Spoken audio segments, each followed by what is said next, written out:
Hola amigos, ¿qué tal? Sean todos y todas bienvenidos a su espacio Precisando. Gracias por el honor de su sintonía. Hoy domingo 1 de febrero del año 2026. Ya se fue el mes 1.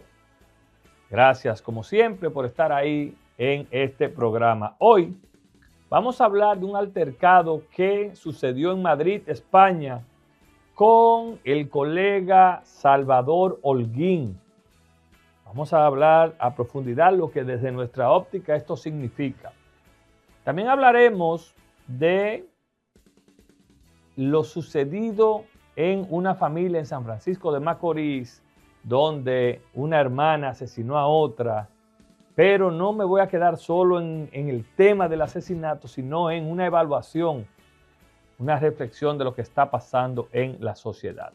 Todo esto y una interesante conversación con el doctor Vinicio Castillo, Vinicito, será todo el contenido de este domingo en Precisando. Todo esto después de la pausa.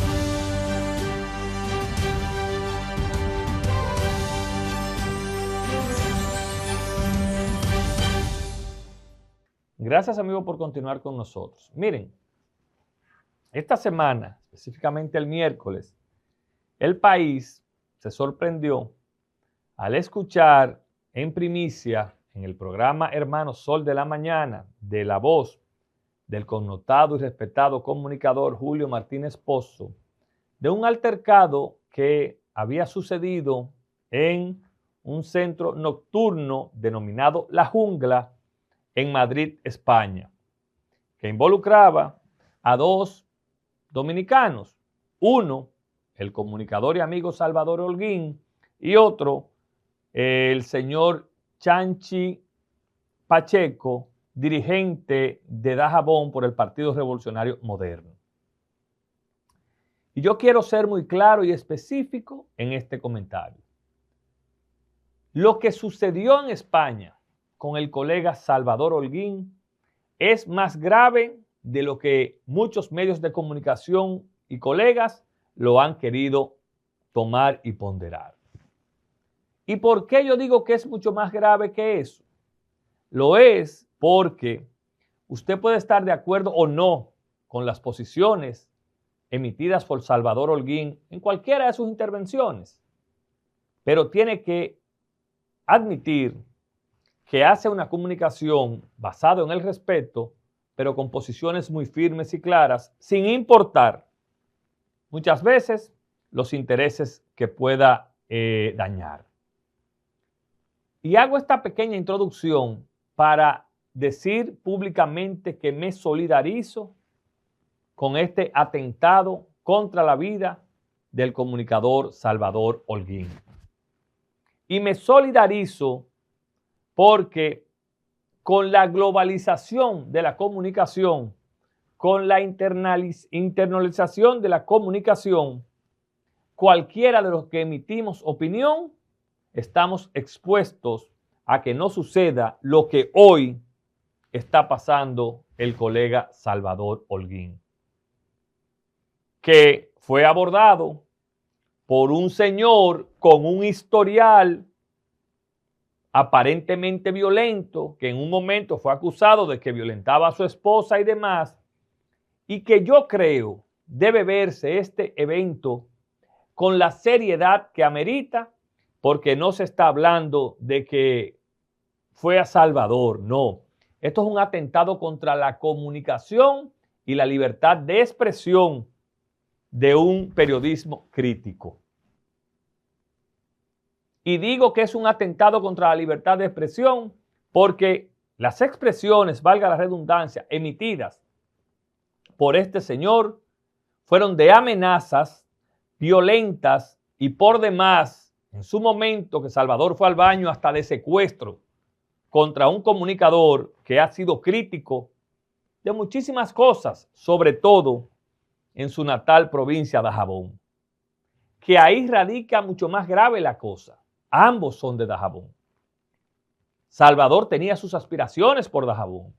Salvador expuso posiciones firmes en contra de algún sector de Dajabón y aparentemente este señor encontró ese nicho en esa discoteca para amedrentar y tratar de atentar contra la vida del comunicador Salvador Holguín. Y a esto, sin importar que usted sea un comunicador adepto al PLD, al PRM, a la Fuerza del Pueblo, tenemos todos que unirnos porque podemos ser cualquiera de nosotros víctimas de personas que se creen por encima del bien y del mal y que actúan como leones, como actuó el señor, el tal Chanchi Chanchi Pacheco. Y eso no puede dejarse pasar por alto. Y qué bueno que Salvador en España interpuso esta denuncia, para que las cosas se investiguen. Pero yo voy a ir más lejos. La autoridad en la República Dominicana no puede dejar pasar por alto esa intentona contra la vida de Salvador Holguín. Que reitero, no todas las posiciones que Salvador Holguín emite a mí me son graciosas, pero tengo que reconocer que el hombre actúa con responsabilidad y de frente. Y si un comunicador actúa de frente, no puede ser que este señor pretenda asesinarle. Yo con eso no estoy de acuerdo. Y fíjense que yo me he circunscrito solamente a Salvador Holguín y a esa persona, porque lo demás que pudiera estar ahí son elementos que no tienen importancia en el sentido de la confrontación y del atentado contra la vida de Salvador Holguín y la libertad de expresión. Es imperdonable que un dirigente político, llámese como se llame y sea del partido que sea, pretenda mancillar o acabar con la vida como si fuera un malandro. Y yo estoy más tranquilo. ¿Ustedes saben por qué? Porque es del PRM. Y si el PRM ha dado aquí demostraciones de que no importa cómo se llame el dirigente, si hizo algo indebido, va a pagar por ello. Fíjense.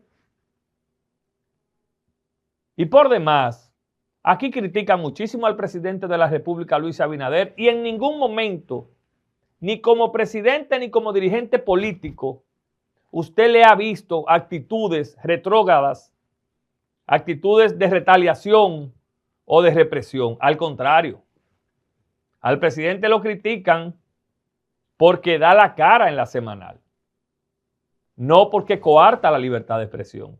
Entonces, no me venga usted a mí con cosas para que un señor llamado Chanchi, dirigente de ese partido, intente contra la vida de un comunicador, en este caso la de Salvador Holguín. Y por eso la reflexión de este comentario es que no cojamos eso a la ligera, porque en un futuro o en el mismo presente, cualquiera de nosotros que emita una opinión contraria al sentir de otro pudiera ser víctima de un atentado como el que pasó Salvador Holguín, a quien reiteramos nuestra solidaridad como amigos y como colegas. Señores, no se vayan, que ya llegó. Está con nosotros Vinicio Castillo Semán. Con Vinicito vamos a hablar temas importantes después de la pausa.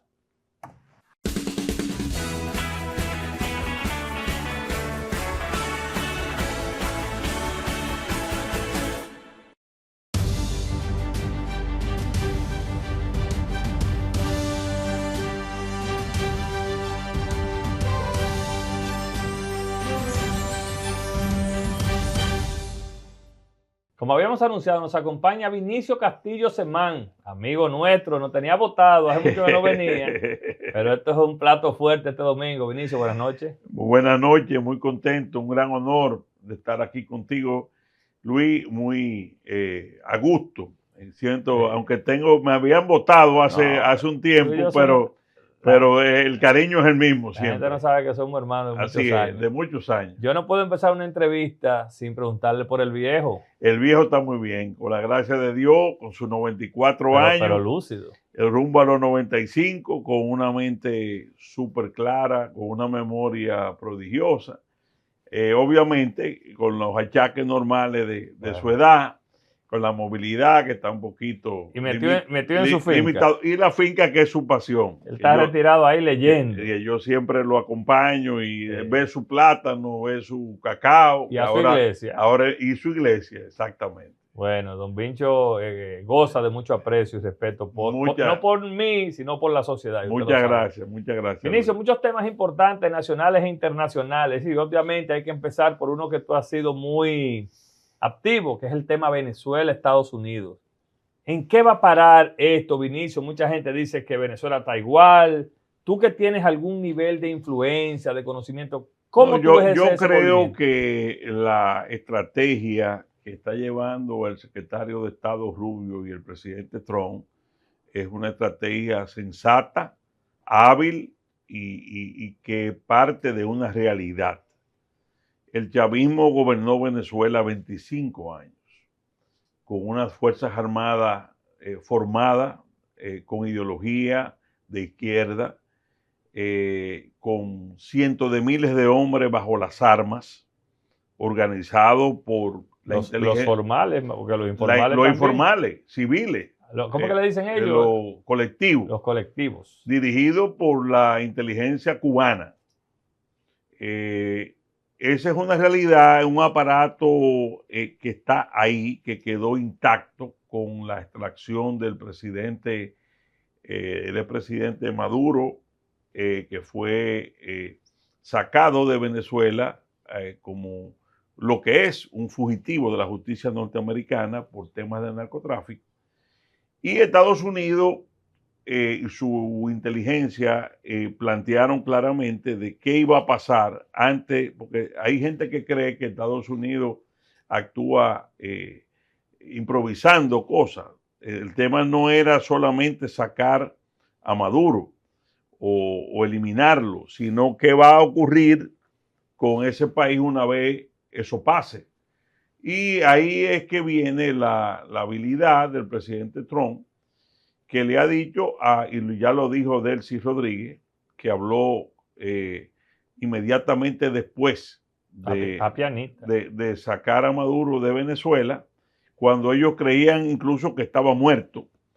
El presidente Trump le dijo, en 15 minutos me definen si ustedes van a cooperar para la transición democrática de Venezuela o no. Pero Vinicio, ahí mismo, hay quienes dicen, pero es una contraproducencia de Estados Unidos, porque si tú no reconoces a Maduro como presidente, ¿cómo tú me estás reconociendo a Delcy como vice? ¿En qué se basa esa estrategia? Bueno, en una realidad. Estados Unidos no quiere a una Venezuela en una guerra civil. No quiere una Venezuela que incendien los pozos petroleros. No quieren una Venezuela que las refinerías las incendien. ¿Eso usted lo dice por lo que usted detalló al principio? Claro, no. Estados Unidos quiere una transición a la democracia, porque ellos no han reconocido a Delcy como presidente legítima. Encargada del Poder Ejecutivo. Ellas la han reconocido como una presidenta de hecho de Venezuela, que en la medida en que coopere con esa transición democrática, recuerda que la transición democrática es uno de los factores para Estados Unidos. Hay otros factores tan importantes para Estados Unidos como ese, como es quitarle la influencia a China, a Irán, a Rusia y a Cuba de Venezuela, que fue el primer punto que el presidente Trump le dijo a Delcy y el secretario Rubio.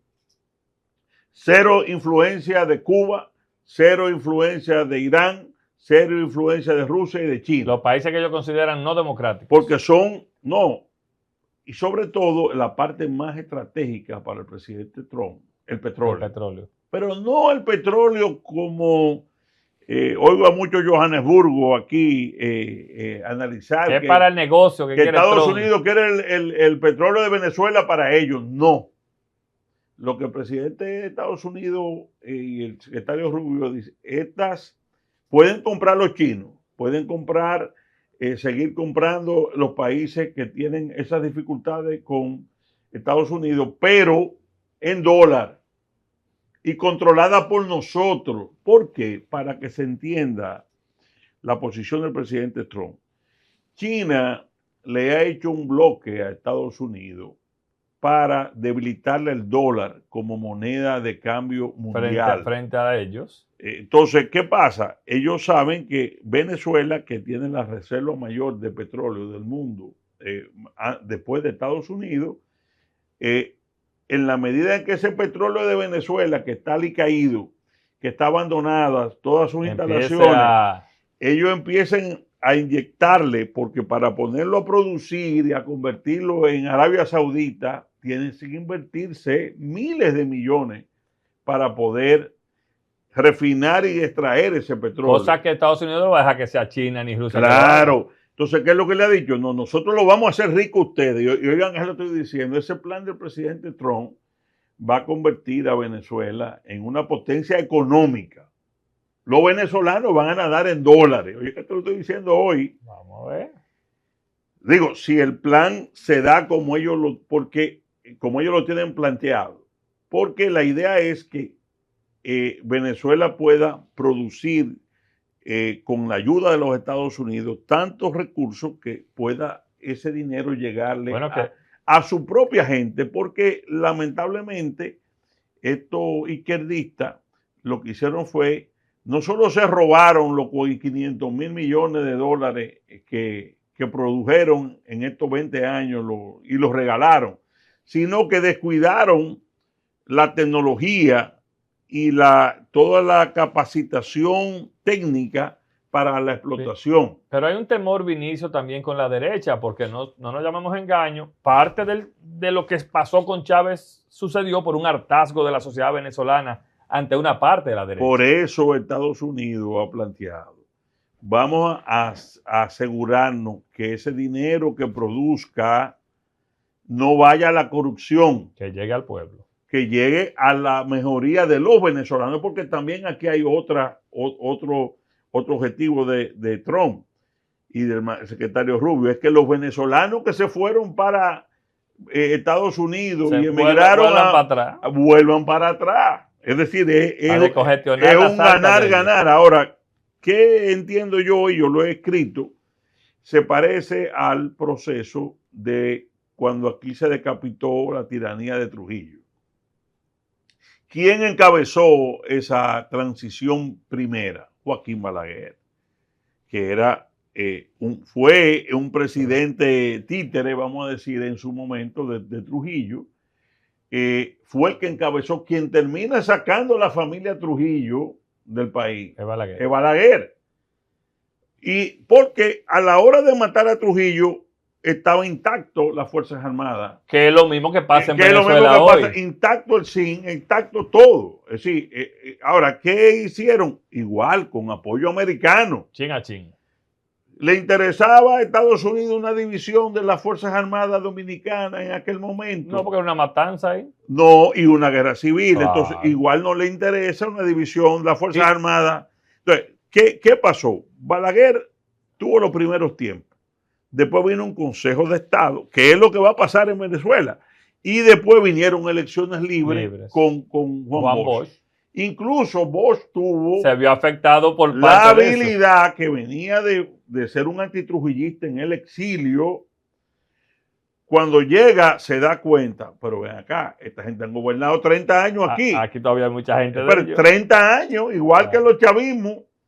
Si yo vengo con la idea de que lo voy a perseguir a todos, y esto es muy importante para las elecciones que van a venir posteriormente, que María Corina que va a ser la candidata opositora, debe estudiarse lo que pasó con Viriato Fiallo y Juan Bosch.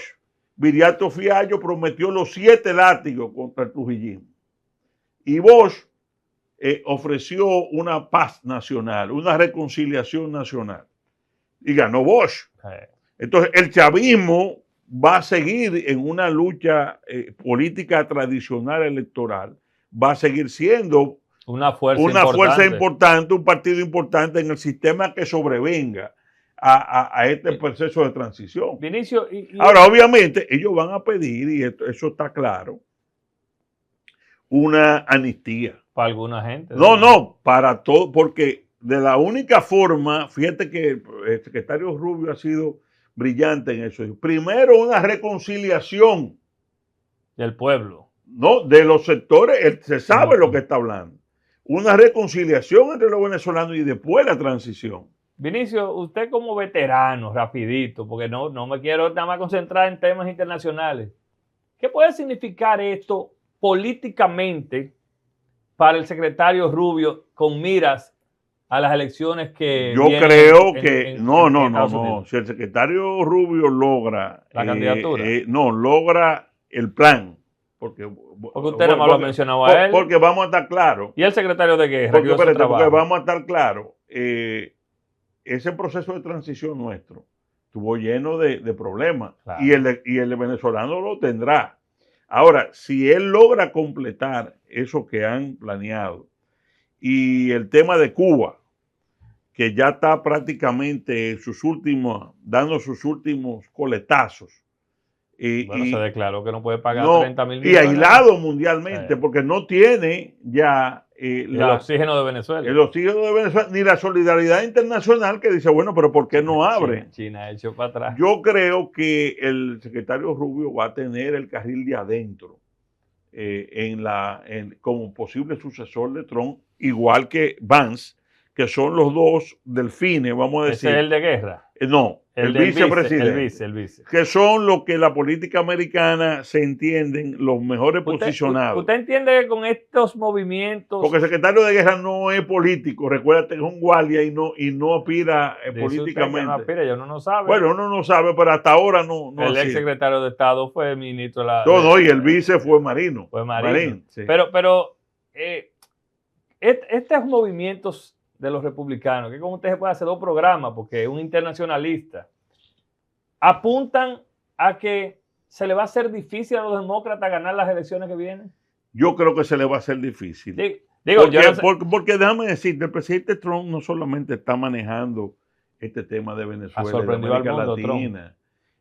La verdad es, y ahí hay la discusión de que quiere sustituir la ONU, con lo de gas. La verdad es que la ONU se convirtió en un organismo inoperante. Porque eso mismo de Venezuela, la salida de Maduro, si la ONU hubiera funcionado, claro, no, debió de salir, espérate, como aquí salió Trujillo con la OEA y el mundo aisló a Trujillo y al final eso facilitó la salida de Trujillo. Pero ¿qué pasa? La ONU lo que hizo fue que se componendió con Maduro. Y se componendió con Cuba.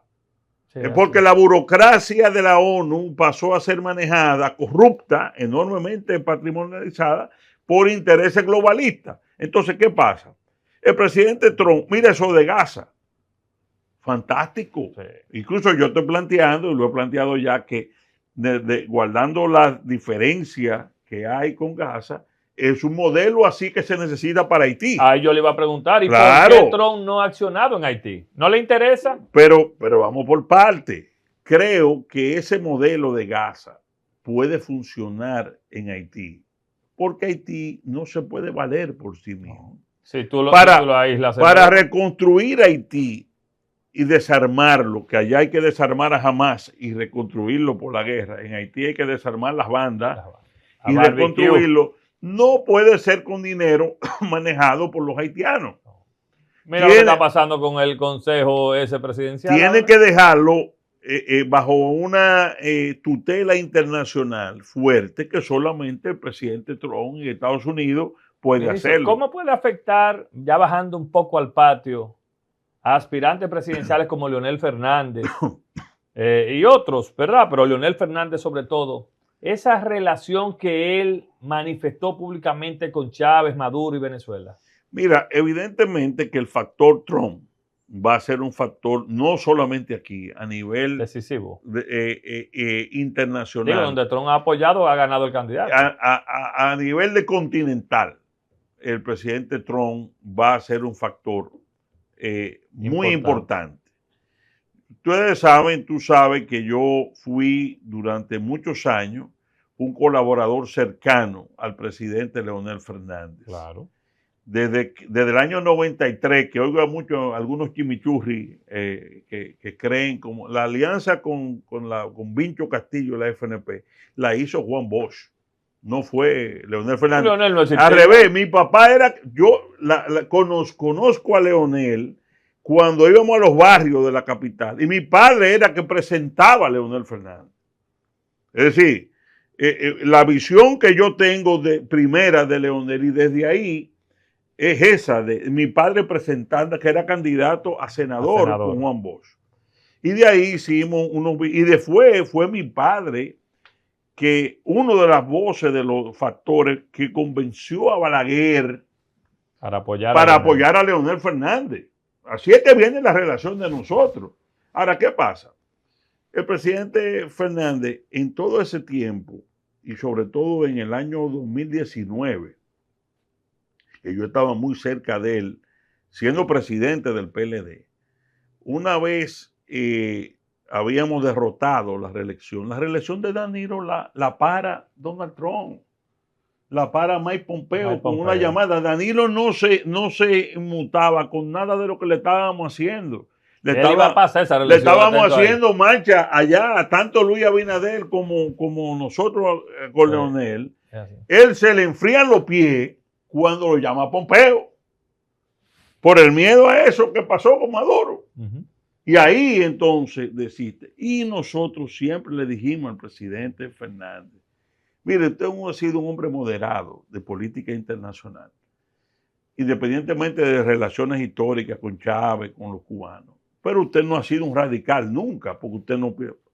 Es importante un acercamiento con el presidente Trump y con su administración en su primer gobierno. Lamentablemente, el presidente Fernández no lo hizo. Incluso yo planteé, y ya lo puedo decir porque eso es parte de la historia, yo dije, vamos para Washington, allá. Ahora le van a preguntar sobre Cuba y le van a preguntar de Venezuela. Claro. Y para él era engorroso. ¿Qué pasa? Que entiendo que fue un error de él ahora pronunciarse en contra de la acción, postura de Trump. La acción contra Maduro, porque no es justa. Porque él habla de que se debió ir a organismos multilaterales. Otra vez. Que eso rompía el orden internacional, y lo que pasa es que el presidente Trump le dio todos los chances, habido y por haber. Bueno, lo dijo Marco Rubio. Todos los chances, todo, incluso en exilio. Yo digo que aparte de narco y corrupto, por lo que está por bruto, porque a él se le dio para un exilio dorado en China, con dinero, con cientos de millones de dólares, pero no quiso. Entonces, pero tú me dices, bueno, no quiso porque era patria o muerte. Bueno, tú puedes decir, Trujillo, por ejemplo, Trujillo recibió, había sido un aliado norteamericano, recibió un enviado del presidente de los Estados Unidos, creo que de Eisenhower, no sé, que vino, le iban a buscar una finca, no sé si en una finca enorme, porque sabían que le gustaba. Y él le mandó a decir, dígale al presidente de Estados Unidos que yo de mi país salgo con los pies para adelante. Es decir, muerto. Porque si tú rechazas eso, bueno, llegaron los americanos a buscarme, yo tengo una pistola al lado, bueno, yo me muero como peleando, ustedes me matan y yo sería hoy Maduro un mártir. Claro. Continental, que cayó abatido con las tropas americanas, intervencionistas, junto con la esposa. Pero estuviera al lado de Che Guevara y de Fidel Castro.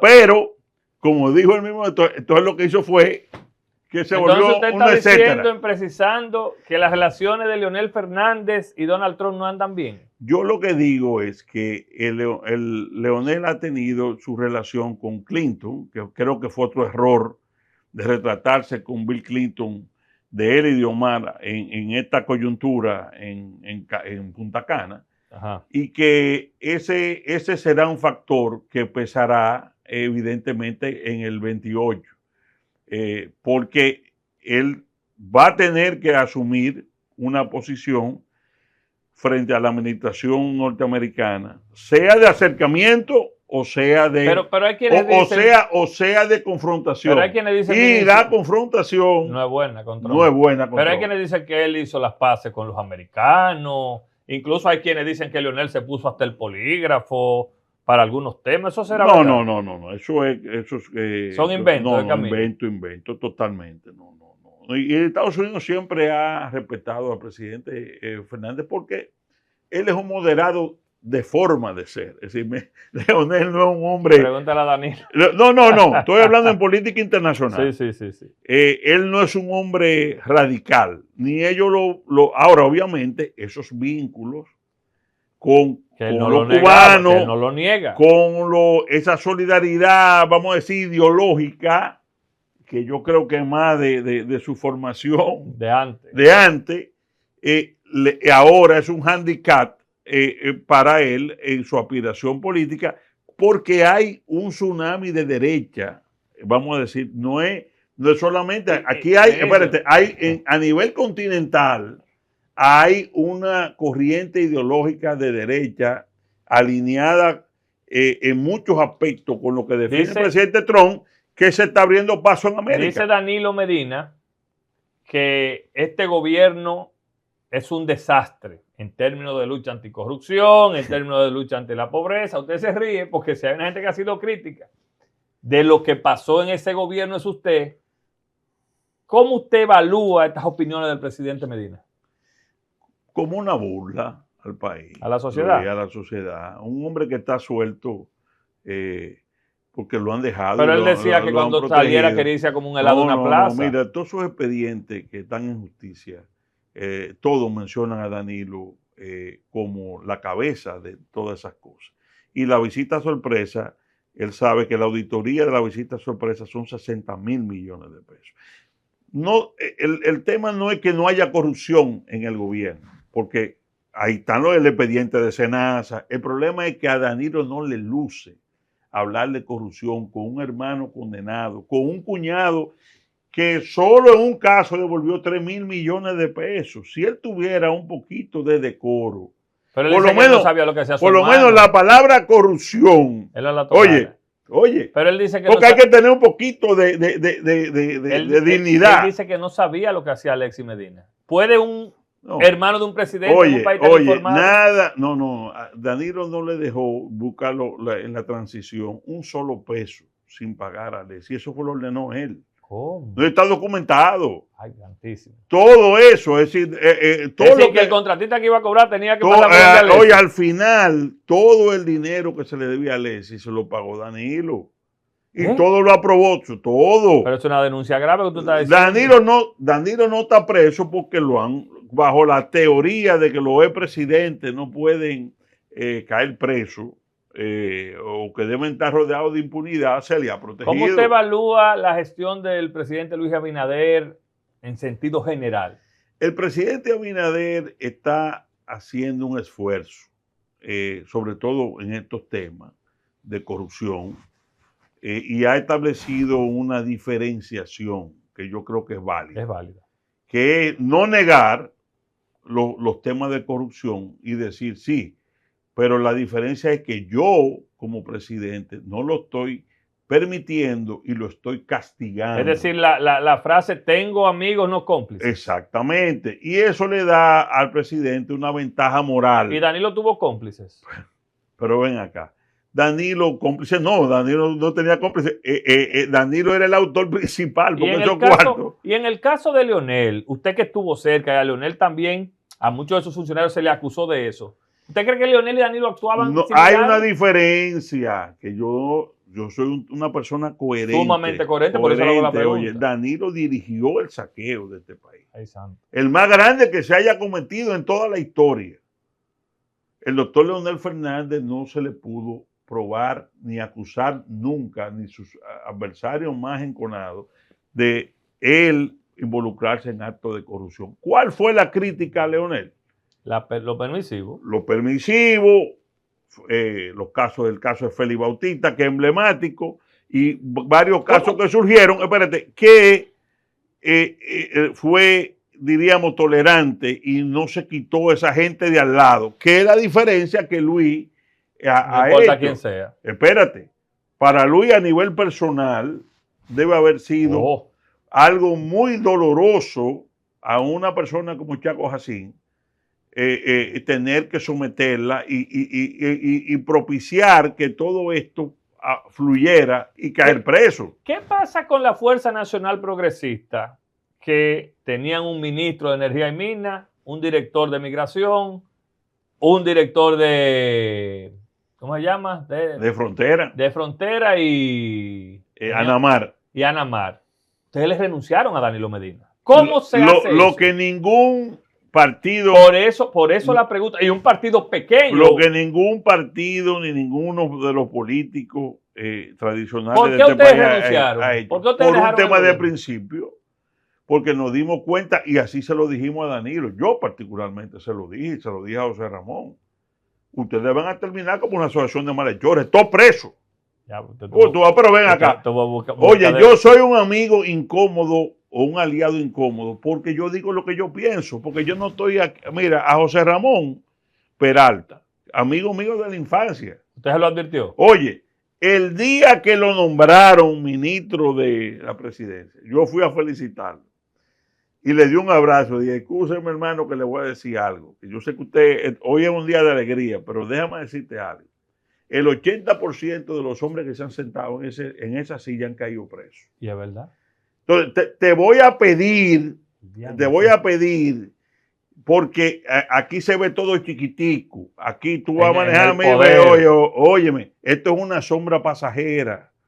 Oye, no le haga daño a nadie, haz las cosas correctas, no haga vaina. Oye, José Ramón se alocó, Danilo lo puso loco. En un minuto, que el tiempo es corto con usted, pero está compelido a volver. ¿Qué le pasa a usted con Omar? Nada. Dicen que usted a Omar no le saque el guante. No es verdad. No. ¿Usted no le ve cualidad de Omar de yo lo que creo, de líder? Yo lo que creo que a Omar lo han estado usando contra Leonel. ¿Quién? Los adversarios. Danilo es uno. ¿Qué? Igual que hicieron con Margarita. Pero usted dijo que Feli es jefe de campaña. Claro, pero Feli estaba en contacto con Danilo. Acuérdate, que lo iba a meter preso. Claro. Bueno, acuérdate que se arregló con Danilo, que lo iba a meter preso ¿con qué? ¿Y tú te crees que ese no es el lugar que le dio Francisco Domínguez, que no apeló? ¿Tú crees que fue Francisco Domínguez? Eso fue una orden. Claro. Pero personalmente, personalmente no tengo, no. Pero usted ha dicho que Omar no ha hecho nada como senador. No, pero es que no ha hecho nada. ¿Qué ha hecho Omar? No, oye, tú le quitas a Omar el barrilito. Pero oye, tú le quitas la promoción de las redes a Omar. ¿Qué es lo que ha hecho? Y entonces, ¿por qué? Ahora es un buen muchacho. Espérate, oye, que no ha hecho. Que ese es el problema suyo, de que usted lo quiere minimizar porque es un muchacho. Pero minimizar ¿de qué? ¿Qué es lo que ha hecho como senador? ¿Y por qué tiene tan Oye, ¿cuáles son las posiciones? Mire este mismo caso de Venezuela. Pero ¿y por qué tan bueno? ¿Tú has oído Omar refiriéndose al tema venezolano? No. Ningún tema nacional importante de cosas. Lo aborda, dice usted. No, nada. Pues esa es la realidad. Doctor, pero personal no tengo nada. ¿Está compelido a volver? Claro. Ojalá y el viejo haya visto esta entrevista. Yo se la voy a mostrar. Importante conversación con Vinicio Castillo. Ustedes no se vayan, ya volvemos con la parte complementaria.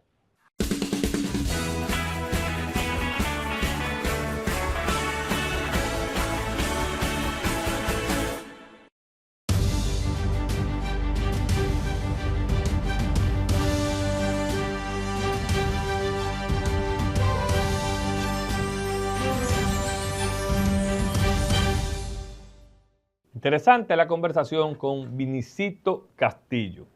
Miren, el tema que voy a tratar lo quiero hacer, pero no enfocado en el morbo que mucha gente pretende, sino en la preocupación de lo que está sucediendo en el país con los valores que se supone deben estar por encima de todo, que son los valores familiares. Y me refiero al asesinato por parte de Ankelsi Valerio a su hermana menor, Anelsi Ceballos, que se produjo a raíz de una discusión entre el cuñado de esta y su hermana, y una historia un poco confusa a raíz de la entrega de Ankelsi Valerio y su versión de los hechos. Y yo creo que todos en el país tenemos que aunar esfuerzos para promover la cultura de la paz, para promover que en el país la violencia no sea una opción, mucho menos en el seno de la familia.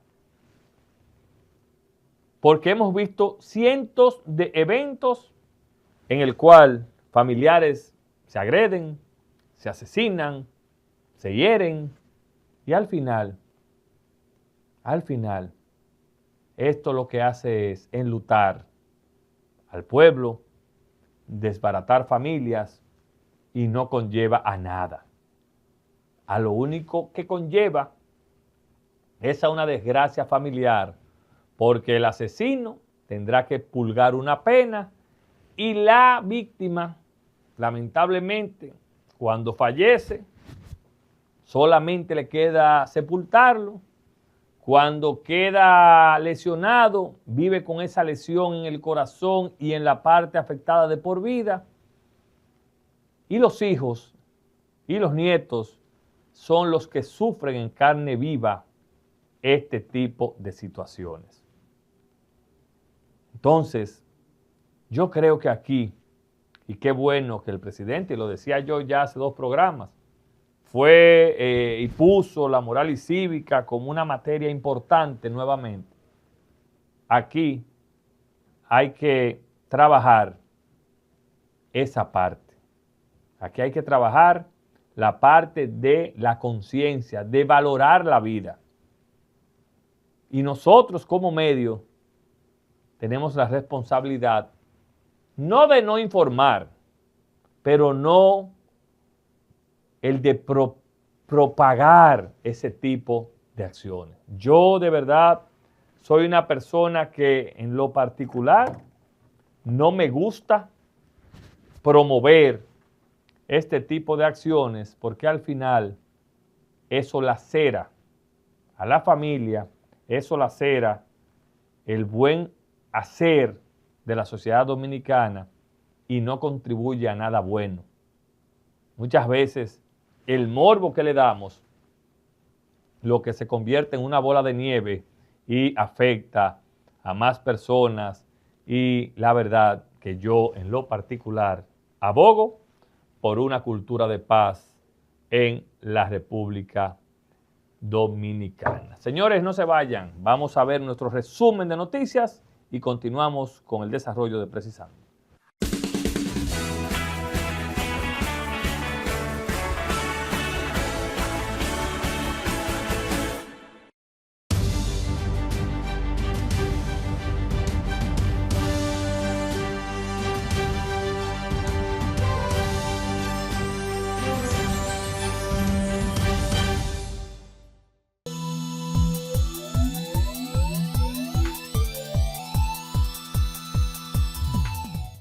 El presidente Luis Abinader aseguró ayer que si Vinci Airports, empresa matriz de Aeropuertos Dominicanos Siglo XXI Aerodón, no procede en el Aeropuerto Internacional de las Américas, conforme a lo acordado, no tendría otra alternativa que demandar en los tribunales.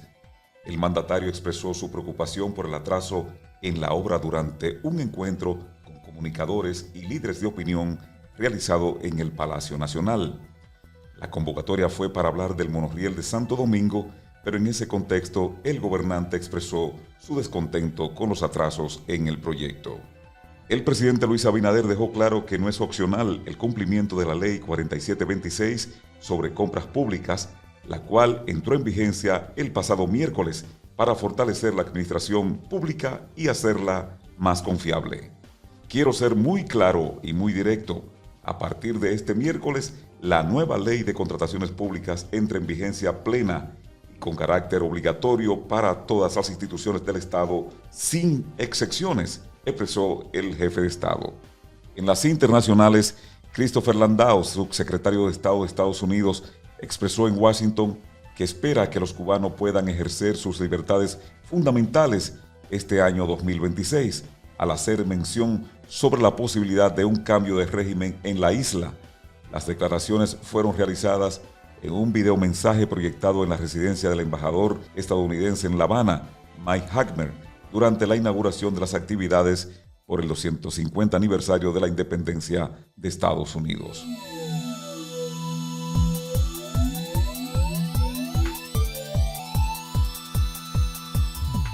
Gracias, como de costumbre, a nuestro equipo de prensa por ese importante resumen de noticias nacionales e internacionales. Ustedes no tenemos tiempo para más este domingo en Precisando. Descansen.